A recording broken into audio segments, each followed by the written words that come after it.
사랑하는 성도 여러분, 한 주간도 말씀 안에 거하고 계시는지요? 오늘은 지난 11월 26일 주일에 주셨던 창세기 29장 16절부터 31절을 통한 우연 같은 필연이란 제목의 말씀을 묵상해 보고자 합니다. 사전에는 우연을 뜻하지 않게 일어난 일, 필연은 그러나 반드시 그렇게 되도록 되어 있는 일이라고 정의합니다. 우리 그리스도인들에게 사실은 우연이 있을 수 없습니다. 모두가 우리의 머리털을 세시고 공중의 참새도 하나님이 명령하지 않으면 떨어지지 않는 상황 속에서는 모든 일이 필연이라고 볼 수 있습니다. 오늘 야곱의 인생을 통해서 우리에게 우연처럼 찾아오는 필연의 관점에서 본다면 어떤 일이 일어난지를 찾아보고자 하는 것입니다. 야곱에게는 여러 가지 별명이 있습니다. 형의 발꿈칩을 잡은 자, 또 기회주의자, 속이는 자, 추방자, 이런 부정적인 인간적인 관점에서 보면 야곱처럼 비열한 인간이 없습니다만은, 그러나 하나님의 관점에서 보면 완전히 다른 인물이 됩니다.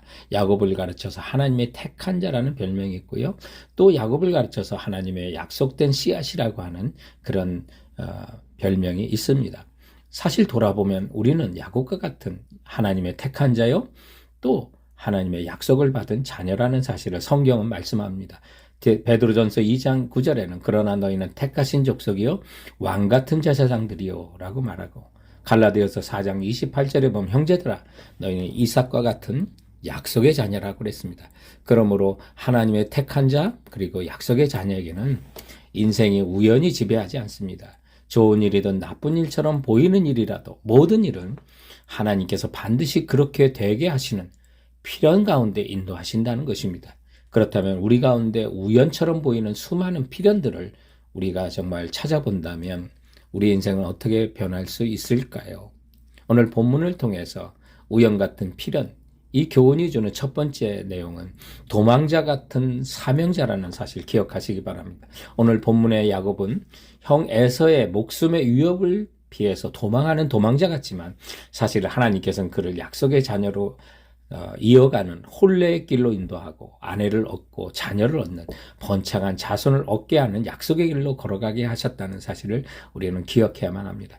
오늘 창세기 29장 1절부터 보면 수많은 우연들이 등장하는 것 같습니다. 정말 그 당시에 지도나 내비게이션이 있던 것도 아닌데 가다 보니 하란과 가까운 동방 사람의 땅에 일절에 이르렀고요.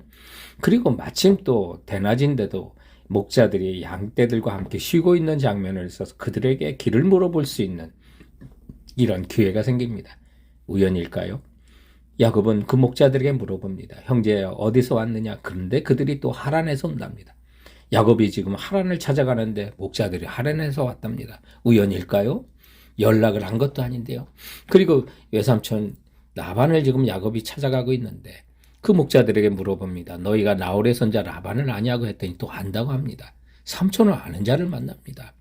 그리고 또한 삼촌이 돌아가시거나 어떤 병고가 있으면 신세를 지지 못하는데, 그래서 야곱이 목자들에게 물어봅니다. 외삼촌 그분이 편안하냐? 그랬더니 또 편안하다고 합니다. 이 정도 되면 우연히 겹치면 이건 필연입니다.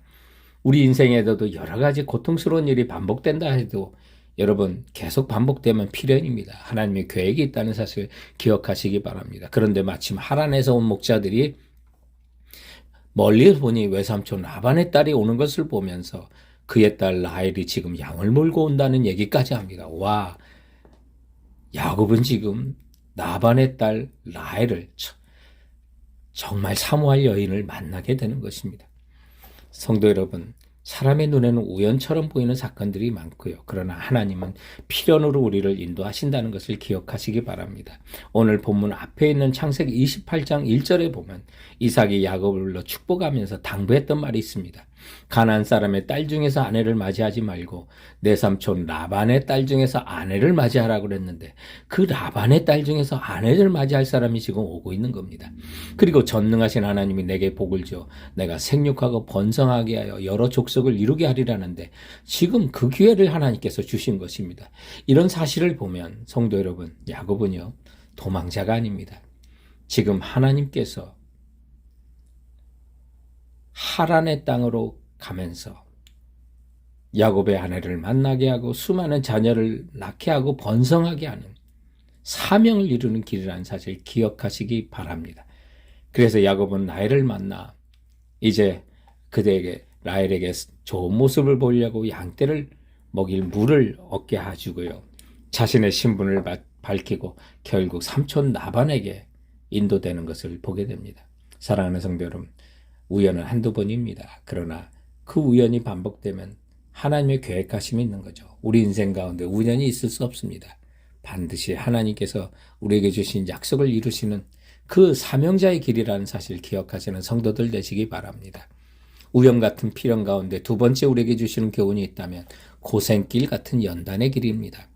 오늘 본문에 보면 야곱은 정말로 고생길에 들어선 것처럼 보입니다. 그리고 그동안 야곱은 자기가 잘되기 위해 수단과 방법을 가리지 않는 사람처럼 보였습니다. 아무리 하나님의 택하심을 받고 하나님의 약속된 자녀라 하더라도 부족한 인간성, 잘못된 성품은 하나님이 기뻐하시지 않는 거죠. 그래서 하나님께서는 야곱의 그 부족한 부분을 고쳐 만들어 가시는, 한마디로 말하면 성화시켜 가시는 과정 속의 연단의 길에 지금 야곱을 집어넣고 있는 것을 보게 됩니다. 누구를 통해서요? 야곱보다 더 속이는 자 라반을 통해서 말이죠. 오늘 외삼촌 라반은 이제 야곱에게 한 달간 일을 시키고 미안했는지 이제 라반이 야곱에게 말하기를 네가 내 조카지만 어찌 무료로 일을 시킬 수 있느냐. 품삯을 네가 한번 정해보라 했는데 야곱이 주저하지 않냐고 둘째 딸 라헬을 사랑하니까 7년 동안 일하면 딸을 달라고 말합니다. 야곱이 지금 레아도 있고 라헬이 있는데 왜 라헬을 더 좋아했을까? 17절에 보니까 레아는 시력이 약하고 라헬은 곱고 아리따운이라 라고 했으니까 외모에서 아마 들어왔던 것 같아요. 그런데 보니까 그 7년의 수일처럼 일하면서 라헬을 사랑하는 힘으로 세월의 아픔을 견뎌내는데요. 7년이 지나자 본격적인 훈련이 찾아옵니다. 혼인잔치를 하고 첫날 밤을 치렀는데 일어나 보니 라헬이 아니라 레아가 함께 잤던 겁니다. 사기꾼 야곱이 더 큰 사기꾼 라반에게 속은 겁니다. 그래서 외삼촌이 이럴 수 있느냐, 어떻게 삼촌이 조카를 속일 수 있느냐고 하지만 사실은 자기는 형을 속이고 더 가까운 아버지를 속인 사람 아닙니까? 그래서 26절에 보면 라반이 이르되 언니보다 아우를 먼저 주는 것이 우리 지방에서는 하지 않는 일이라고 하면서 일주일 후에 라헬을 너에게 줄 테니 라헬을 위해서 또 7년을 더 일하라고 하면서 14년을 일을 시킵니다. 이런 일을 통해서 야곱은요 연단되어 가는 겁니다. 수많은 하나님의 약속의 자녀를 받기 위한 아내들을 얻어가는 과정이고요. 하나님께서 국률의 사람으로 하나님의 성품에 맞는 사람으로 연단시켜가는 거죠. 다른 사람의 아픔을 이해하는 국률의 사람으로요. 장자권을 빼앗겼을 때 형의 마음을 이해하는 사람, 아버지를 속였을 때 아버지 마음이 이렇겠구나라고 깨닫는 사람이죠. 사랑하는 성도 여러분, 사실 돌아보면 우리에게도 이런 일들이 많습니다. 고생길 같으나 연단의 길에 우리를 서게 하시고 그래서 이웃들과 사람들을 배려할 수 있는 하나님의 성품으로 우리를 빚어가시는 것을 보게 됩니다. 성도 여러분, 믿는 자들의 고난과 고통의 길에는 우연이 없습니다. 필연의 눈으로 보면 하나님께서 우리를 빚어가시는 성화와 연단의 길이라는 것을 기억하시는 성도들 되시기 바랍니다. 우연과 같은 필연, 본문이 가르치는 세 번째 교훈은 사랑받지 못한 자 같은 사랑받는 자라는 것입니다. 이 본문은 또한 우리는 레아를 좀 주목해 봤으면 합니다. 남편에게 사랑받지 못한 아내요, 동생에게 무시당하는 언니. 그러나 하나님께서 31절에 여호와께서 레아가 사랑받지 못함을 보시고 불쌍히 여겨 태를 열어주시는데 이 레아가 남편의 사랑에서 점점 하나님의 사랑에 충만한 사람으로 변해가시는 것을 레아가 낳는 자녀들의 이름을 통해서 알 수가 있습니다. 첫 번째 아들을 낳고 루벤, 보라 아들이라 해서 남편이 이제 나를 사랑하겠지라는 기대를 담았으나 남편이 사랑하지 않습니다. 아픔 속에 울부짖었더니 둘째 아들 시몬, 들으심이라고 하는 뜻을 낳고 아직도 내가 사랑받지 못하는 것을 여호와께서 들으셨다고 좀 더 하나님께 소망을 두다가 이제 셋째 아들을 낳아 레이라고 하는 연합이라고 하는 아이의 이름을 짓고 남편과 연합할 것을 기대했지만 그 후손이 제사장 되어 하나님과 그 백성을 연결하는, 연합시키는 제사장 가문이 되고요. 네 번째 아들을 낳고 내가 여호와를 찬송하리라 고백하면서 아들 이름을 찬양이라고 하는 유다로 지었는데 이 내용들을 보면 점점 남편만을 바라보던 눈이 하나님만을 바라보고요. 남편의 사랑을 갈망하던 자가 하나님의 충만한 사랑으로 하나님을 찬송하는 여인이 되는 것을 보게 됩니다. 사랑하는 성도 여러분, 성도들도 고난 속에 필연의 눈을 좀 가졌으면 좋겠습니다. 우리를 고통 가운데 집어넣기는 하나 세상이 나를 사랑하지도 못하고 돌아보면 나일 같은 사람은 얼마 없습니다. 내와처럼 이 세상이 가혹하다고 느끼고 약자에게 더 가혹한 세상, 못난 사람이 살아가기에 너무 힘든 것이 세상인데 돌아보면 레이와 같은 우리를 하나님이 풍성하게 사랑하셔서 하나님만을 바라보게 하셨습니다. 그 하나님의 사랑에 충만하면 사도 바울처럼 비천에 처할 줄도 알고 풍부에도 처할 줄 알고 배부름과 배고픔과 모든 일에 처하는 일체의 비결을 배우고 내게 능력 주시는 자 안에서 내가 모든 것을 할 수 있다고 고백하는 하나님의 사람이 된다는 사실을 기억하고 나가시는 성도들 되시길 주님의 이름으로 축원드립니다. 사랑하는 성도 여러분, 그럼 이번 한 주간도 주께서 주시는 말씀으로 승리하세요.